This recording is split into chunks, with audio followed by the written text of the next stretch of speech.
घुटने की आर्थराइटिस में या फिर बैक पेन के अंदर जो अर्ली आर्थराइटिस होता है उसमें क्या एक्सरसाइजेस करना चाहिए, उसके ऊपर मैंने एक क्लिपिंग बनाया है जो कि पार्ट 1 है। और उसको पूरा देखने के बाद में भी मैं ये देख रहा हूं कि कई लोगों को समझ में नहीं आ पा रहा है कि एक्सरसाइजेस किस स्पीड पर करनी चाहिए और किस तरह से करना चाहिए। तो उनके सपोर्ट के लिए मैं ये दूसरा क्लिपिंग बना रहा हूं। जिनको भी एक्सरसाइज पूरी तरह अंडरस्टैंड करना है वो पार्ट 1 भी देखें और ये पार्ट 2 भी देखें, तो उनको पूरी तरह समझ में आएगा कि अगर घुटने के अंदर आर्थराइटिस है या फिर बैक पेन है, लो बैक पेन है, तो उसमें क्या क्या एक्सरसाइजेज उनको करना चाहिए। बेसिकली ये एक्सरसाइज के 3 पर्पस होते हैं। पहला पर्पस होता है रेंज ऑफ मूवमेंट, मतलब आपके जॉइंट का जो आर्थराइटिस के अंदर रेंज मूवमेंट का कम होता जाता है पेन और स्टिफनेस के कारण, वो फुल मेंटेन रहना चाहिए। दूसरा जो एक्सरसाइज का कारण रहता है वो होता है मसल्स में स्ट्रेंथ। अब जैसे घुटने का आर्थराइटिस है तो उनको 4 तरह के मसल्स के अंदर फुल स्ट्रेंथ चाहिए। पहला थाई मसल क्वाड्रिसेप्स, दूसरा हैमस्ट्रिंग पीछे का मसल, तीसरा अंदर का साइड का मसल्स वीएमओ। ये वीएमओ की स्ट्रेंथ के कारण उनका घुटना जो है ना डिफॉर्मिटी होकर के बाहर की तरफ नहीं जाएगा, ठीक है। और चौथा काफ मसल। काफ मसल में स्ट्रेंथ क्यों जरूरी है कि कभी भी आप पैर लटका करके बैठे तो उसमें सूजन ना आए। तो पहला चीज था रेंज ऑफ मूवमेंट, दूसरा है muscular strength for the stability of joint, ठीक है। और साथ में ये पेन भी कंट्रोल करेगा, स्टिफनेस कंट्रोल करेगा, स्वेलिंग कंट्रोल करेगा। इसके बाद में आता है एंड्योरेंस। एंड्योरेंस स्टेमिना बिल्ड करने के लिए, वेट लॉस करने के लिए कुछ लोग एक्सरसाइजेस करते हैं।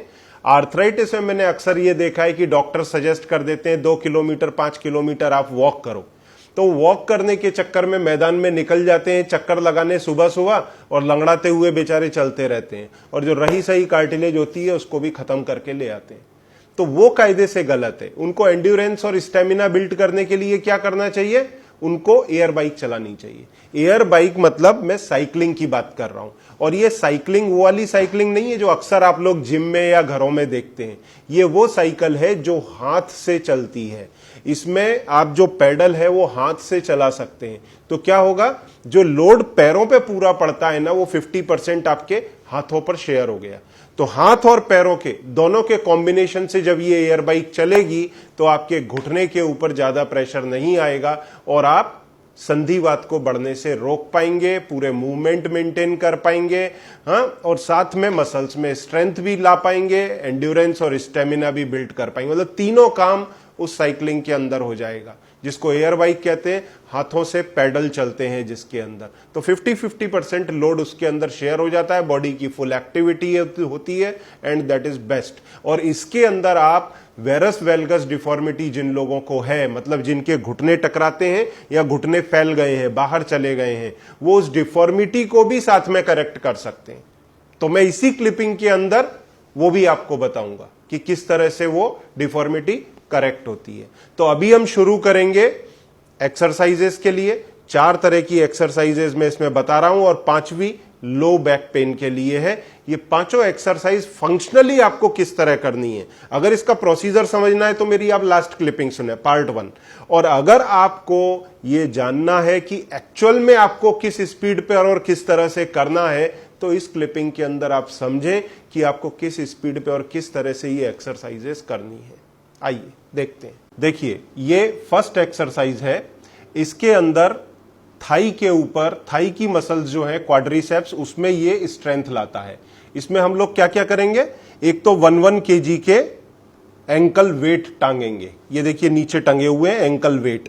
उसके बाद में ये प्लेट लगाएंगे बीच में, जिससे ये घुटने जो है ना ये पास पास रहें। ये पास रहेंगे ना घुटने एक दूसरे के, कोई गैप नहीं रहना चाहिए। ये प्लेट नीचे गिरनी नहीं चाहिए। ये प्लेट नीचे नहीं गिरेगी तो ये अंदर की मसल्स हैं, वेस्टिस मीडियलिस ऑब्लिक, वीएमओ मसल। ये वीएमओ मसल में स्ट्रेंथ आएगा तो ये घुटने को बाहर नहीं जानी देगी, जो अक्सर ऑस्टियोआर्थराइटिस में डिफॉर्मिटी होती है, या इवन रूमेटॉइड आर्थराइटिस में भी लेटर स्टेज के अंदर ये डिफॉर्मिटी आ जाती है और इसके कारण घुटने पहले खराब होते हैं और सर्जरी की जरूरत पड़ती है। अब या तो ये प्लेट पूरी तरह से फंसनी चाहिए। कुछ लोगों के जिनके घुटने पहले से ही दूर चले गए हैं इस तरह से, जब वो जोड़ के बैठते हैं तो ये इस तरह से घुटनों में गैप रहता है, तो वो क्या करें, जिनके गैप है वो फिर ये प्लेट ना लगाएं, क्योंकि उनके तो प्लेट लगाएंगे नीचे गिर जाएगी। तो ये बेल्ट आता है, ये बेल्ट मंगा करके ले, ये देखिए ये बेल्ट मंगा करके ले, और ये बेल्ट इधर टाइट करके ये गैप को खत्म करें, और फिर उसके बाद में ये एक्सरसाइज करें। और जिनको ये गैप बीच में नहीं है वो ये बेल्ट का यूज ना करें, बेल्ट यूज ना करें, खाली ये प्लेट डाल करके ये एक्सरसाइजेस करें। तो इससे क्वाड्रिसेप्स में स्ट्रेंथ आएगा, वीएमओ में स्ट्रेंथ आएगा, ये दोनों में स्ट्रेंथ आएगा, साथ में रेंज ऑफ मूवमेंट आएगा नी के अंदर। इसमें एक भी ग्राम घुटने के ऊपर बॉडी का वेट नहीं आ रहा है, ये नॉन वेट बेयरिंग एक्सरसाइज है। ये एक्सरसाइज बैठ करके करनी है। अब सेकंड एक्सरसाइज में बताऊंगा जो कि उल्टे लेट करके करनी है। देखिए ये सेकंड एक्सरसाइज है, इसके अंदर एंकल पर वेट डाला हुआ है। अगर आपको तकलीफ हो तो शुरू में बिना एंकल वेट के भी कर सकते हैं। एंकल पर वेट डाला हुआ है, हैमस्ट्रिंग मसल्स के ऊपर पूरा टेंशन आता है, ये हैमस्ट्रिंग स्ट्रेंथनिंग एक्सरसाइज है। और साथ में ये नी का जो कैप्सूल है, ये जो नी का, नीचे जाने दें इसको, ये नी का जो कैप्सूल है इसको पूरी तरह से ओपन कर देती है। जब मूवमेंट आपके रेस्ट्रिक्ट हो जाते हैं ना, तो ये यहां पर एडेजन्स बनते हैं, और उसके कारण जब पैर पूरा मोड़ेंगे तो दर्द होता है। तो ये पूरी तरह से फुल स्ट्रेच आता है इस वजन के कारण, तो ये नी का जो कैप्सूल है ये पूरी तरह ओपन हो जाता है। हाँ करें वापस। तो ये एक तो ये कैप्सूल ओपन होगा, और दूसरा हैमस्ट्रिंग मसल्स के अंदर स्ट्रेंथ आएगी। नीचे तक जाने दें उसको, हाँ बराबर बराबर बराबर, परफेक्ट। तो ये इस तरह से एक्सरसाइज करें हैमस्ट्रिंग मसल स्ट्रेंथ के लिए, और नी कैप्सूल की स्ट्रेचिंग भी इसमें साथ के साथ हो जाती है। देखिए ये रेंज ऑफ मूवमेंट के लिए अब तीसरा एक्सरसाइज है ये। इसमें फुल नी के ऊपर फ्लेक्शन, हिप के ऊपर फ्लेक्शन और फुट के ऊपर फ्लेक्शन, तीनों पे फ्लेक्शन और तीनों पे एक्सटेंशन, हिप, नी और फुट तीनों पे आता है। तो फुल रेंज ऑफ मूवमेंट होते हैं लोअर लिम्ब के। आप साथ में हाथों का सपोर्ट भी ले सकते हैं, और घुटनों के बीच में गैप ना रखें, कोशिश करें गैप ये नहीं आए। हाँ बराबर करते रहिए, बराबर, बढ़िया, फर्स्ट क्लास। ये सारी जितनी भी मैं एक्सरसाइजेस बता रहा हूं ना, एक बार में 15 बार, और 15-15 के 3 सेट ये आपको करने हैं। मतलब 45 बार ये करनी है, 45 बार पिछली, उसके पिछली 45 बार, और आगे की भी 45-45 बार डेली करनी है। अगर एक बार में ना कर पाए, जैसे 15 किया रुक गए, फिर 15 किया फिर रुक गए, फिर 15 किया, मान लीजिए एक बार में कर लेते हैं, बहुत अच्छी बात है। नहीं कर पाते 2 पार्ट में स्प्लिट कर दीजिए। 2 बार मॉर्निंग में कर लीजिए 15-15 के 2 रैप, तो 30 हो गई। एक बार या 2 बार शाम को कर लीजिए 15-15 के 1 या 2 रैप, तो वो हो गई 45 से 60 रैप, ये एक्सरसाइज हो जाएगी। तो इस तरह से 3 सेट हमारे को मिनिमम करने हैं 15-15 के। ठीक है, देखिए ये चौथी एक्सरसाइज है। इसमें फुट को फुल्ली फ्लेक्स करते हैं, साथ में नी को नीचे दबाते हैं। जब ये ऊपर आता है तो घुटना नीचे जाता है, तो ये पीछे का कैप्सूल पूरी तरह ओपन हो जाएगा, और साथ में फुट को एक्सटेंड करेंगे। ये भी 15-15 बार, 3 रिपीटेशन। ठीक है, तो 45 बार हो गया। और इससे क्या होता है, काफ मसल में स्ट्रेंथ आती है। तो जब आप कभी ट्रैवल करते हैं, पैर लटका करके बैठते हैं, तो आपको पैरों में सूजन की शिकायत नहीं आती, क्योंकि मसल्स की टोन मेंटेन हो जाती है। तो ब्लड जो है वो फ्लो होकर के ऑटोमेटिक ऊपर जाता है। अदरवाइज क्या होता है, वो नीचे के पार्ट के अंदर स्टोर होने लगता है, आपके पैरों में सूजन आ जाती है, आपको तकलीफ होती है। ठीक है, तो ये चौथी एक्सरसाइज है। ये 4 एक्सरसाइजेज अगर आप घुटने के लिए करते हैं, it is more than enough. अब 5वीं में एक एक्सरसाइजेस बैक पेन वालों के लिए और बता देता हूं, क्योंकि अक्सर जो है ना, ऑस्टियो आर्थराइटिस हो या फिर रूमेटॉइड आर्थराइटिस हो, जिनको भी घुटने के अंदर तकलीफ है, मोस्टली उनको लो बैक का प्रॉब्लम भी होता ही है। तो उसकी ज्यादा नहीं, खाली एक एक्सरसाइज में आपको बताता हूं। देखिए ये लो बैक पेन के लिए एक्सरसाइज है।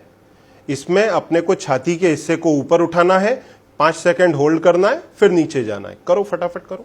हाँ ये देखिए, ठीक है, नहीं 5 सेकंड होल्ड करो या 3 सेकंड होल्ड करो, फिर नीचे जाओ। इससे बैक की ये सारी मसल्स स्ट्रेंथ आती है। तो उससे क्या होगा, आपका बैक का पेन जाएगा। बैक पेन में अगर फायदा लेना है तो आप ये ना सोचें कि आप खाली दवाई खाएंगे और आपका काम हो जाएगा, ऐसा नहीं होने वाला है। जब तक आप एक्सरसाइज नहीं करेंगे, आपको पूरा फायदा आएगा ही नहीं। इसके अंदर 50% रोल अगर दवाइयों का है तो 50% आपकी मेहनत का, एक्सरसाइज का है। ठीक है। अच्छा, जो लोग इस तरह से नहीं कर पा रहे हैं वो हाथों का सपोर्ट ले सकते हैं। देखिए ऐसे, हाँ करिए, वापस नीचे जाइए, पूरे पूरे नीचे जाइए। हाँ, ये इसको इधर सीधा रखिए, पीछे लीजिए, हाँ बराबर, ये पूरा नीचे जाइए, हाँ पूरा ऊपर उठाइए। अभी ये देखिए, ये एल्बो के लेवल तक उठाने का, ये सीधा हो जाना चाहिए, ऐसा ये उठाने का। फिर नीचे जाइए, बराबर, फिर ऊपर लाइए। ये इस तरह से 15-15 के 2 या 3 रैप करने का। तो इसमें लो बैक के अंदर आपको काफी आराम मिलेगा। और जिन लोगों को शुरुआत है, कंप्यूटर वगैरह पे बैठ करके दिनों दिन काम करते हैं, वो लोग खाली इस एक्सरसाइज से अपना इलाज कर सकते हैं, उनको कोई दवाई खाने की जरूरत नहीं पड़ेगी। हाँ, जिन लोगों को बैक पेन के कारण पैरों के अंदर दर्द होने लगा है, पैरों में पेन रेफर हो रहा है, उन लोग को जरूर दवाई खानी पड़ सकती है। पर जिन लोग को खाली लोकलाइज्ड पेन है इतने से हिस्से के अंदर, वो लोग तो इस एक्सरसाइज से ही अपना पेन खत्म कर सकते हैं। बराबर, बस यहां तक उठाओ, फिर नीचे जाओ। हाँ, अब वापस से हाथों को पीछे लेके बोर्ड बना करके दिखाओ, पूरे पैर भी उठाओ। हाँ देखिए, अगर आपको मोर अप्रोप्रिएट करना है ना, तो ये चेस्ट ऊपर आएगी, इधर से ये पैर ऊपर आएंगे और ये हिप से उठेगा, ना कि घुटना मुड़ेगा, घुटना स्ट्रेट रहेगा। और ये हिप से ऊपर उठेगा। ये देखिए, इस समय ये पैर भी दोनों उठे हुए हैं और ये चेस्ट का पोर्शन भी उठा हुआ है। तो ये पूरा बोट शेप बॉडी बन गया। ठीक है। तो ये आपके योगा के अंदर भी, योगाभ्यास के अंदर भी ये आसन आता है। और जो लोग योगा रेगुलर करते हैं वो काफी करते होंगे इसको, इससे बैक पेन के अंदर पूरी तरह से लाभ मिलता है। ठीक है। तो ये करें, और साथ में बाकी के नी की आर्थराइटिस के लिए जो मैंने एक्सरसाइजेस बताई हैं वो करें। अब इसके बाद में अगर आपको वेट लॉस करने के लिए, एंड्योरेंस स्टेमिना के लिए एक्सरसाइजेस करनी है, तो साइड में देखिए, ये एयर बाइक आती है जो पैरों से चलती है और हाथों से चलती है। ये एयर बाइक आप चलाना शुरू करें। इसके साथ में आप पैरों की, घुटनों की डिफॉर्मिटी को भी करेक्ट कर सकते हैं और साथ में अपना वेट लॉस भी कर सकते हैं। रोज इसको 15-20 मिनट सुबह, 15-20 मिनट शाम, या आधा घंटा एक टाइम कभी भी दिन के अंदर कर लें, तो आपको वेट लॉस करने में भी सहायता मिलेगी और डिफॉर्मिटी जो घुटने में आ जाती है वो करेक्ट करने में मदद मिलेगी। तो ये सारा मैंने आपको एक्सरसाइजेस के लिए बताया कि क्या क्या एक्सरसाइज हमारे को जॉइंट्स की करना चाहिए संधिवात के केसेस के अंदर, खास तौर से ऑस्टियोआर्थराइटिस में या फिर लेट रूमेटॉइड आर्थराइटिस में जब नी भी इन्वॉल्व हो जाते हैं, उस समय एक्सरसाइजेस जो करना चाहिए वो सारा मैंने आपको बताया, प्रॉपर तरीका बताया उसका, साथ में लो बैक पेन के लिए भी एक एक्सरसाइज बताई। ये सब करें। वजन बढ़ा हुआ है तो वजन की मेरी एक सेपरेट क्लिप है, वो देखें। और साथ में दवाइयों में क्या लें, 4 स्टेप्स, जॉइंट फ्रेश। और आपको जानकर के बहुत खुशी होगी कि अभी रिसेंटली जो अपना स्पिनेशिया है, जो पालक से दवाई बनी है central drug research institute Lucknow के अंदर, उसका हमने इंडिया में पेटेंट डाला था और साथ में यूएसए में भी पेटेंट डाला था। तो आपको ये जान के बहुत खुशी होगी कि हमारा यूएसए का पेटेंट ऑलरेडी ग्रांट हो चुका है, अभी यही महीने के अंदर ग्रांट हुआ।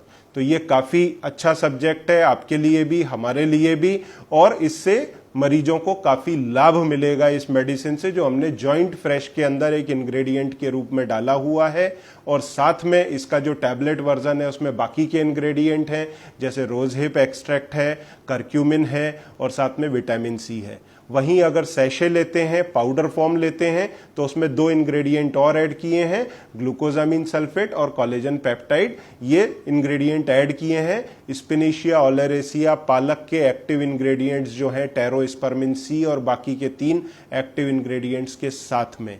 और मैं एक बात यहां खास तौर से बताना चाहूंगा, ये दवा क्यों इतनी इफेक्टिव है और क्यों इसको पेटेंट मिला, उसका एक स्पेसिफिक कारण है। जो भी दवाइयां हैं उनका रूट होता है ब्लड के थ्रू काम करना, पर घुटने या किसी और जॉइंट में कार्टिलेज तक ब्लड सप्लाई उतनी एबेंडेंट के अंदर मात्रा में जा नहीं पाती, होती ही नहीं है उतनी ब्लड सप्लाई। तो इसके लिए मोस्ट ऑफ द मेडिसिन्स काम नहीं करती। तो इसके लिए साइंटिस्ट ने क्या किया, एक नैनो टेक्नोलॉजी डेवलप किया और नैनो मॉलिक्यूल जो स्पिनेशिया के पालक से उन्होंने निकाल करके डेवलप किए, उसके कारण ये लिम्फेटिक रूट के थ्रू वहां तक पहुंचती है दवाई और इसका प्रॉपर कंसंट्रेशन मिलता है, जिससे इसकी एफिकेसी आती है। तो ये दुनिया में पहली बार इस तरह का काम किया है और हमारे भारतीय साइंटिस्ट लोगों ने किया है ये काम, और इसकी प्रॉपर एफिकेसी मिलती है और इसी पे बेस्ड हमारे को यूएस के अंदर पेटेंट ग्रांट हुआ है और इसी के ऊपर इंडिया के अंदर कोशिश जारी है और जल्दी ही ये पेटेंट यहां भी मिलेगा। इट इज अवेटेड, क्योंकि यहाँ का प्रोसीजरल थोड़ा लंबा पड़ता है, इसके लिए समय लगता है। और इसकी ह्यूमन ट्रायल्स भी कंक्लूड हो चुकी हैं, जिसके अंदर CTX2 और कॉम्प के डेटा एक्सेलेंट हैं, काफी अच्छे निकले, जिसके कारण हमको इंश्योर हुआ कि this is very much effective in case of any type of arthritis to save the cartilage, और साथ में एक लेवल तक ये उसको रीबिल्ड करने की क्षमता भी रखती है। अब इसके साथ में हम 4 स्टेप भी रिकमेंड करते हैं।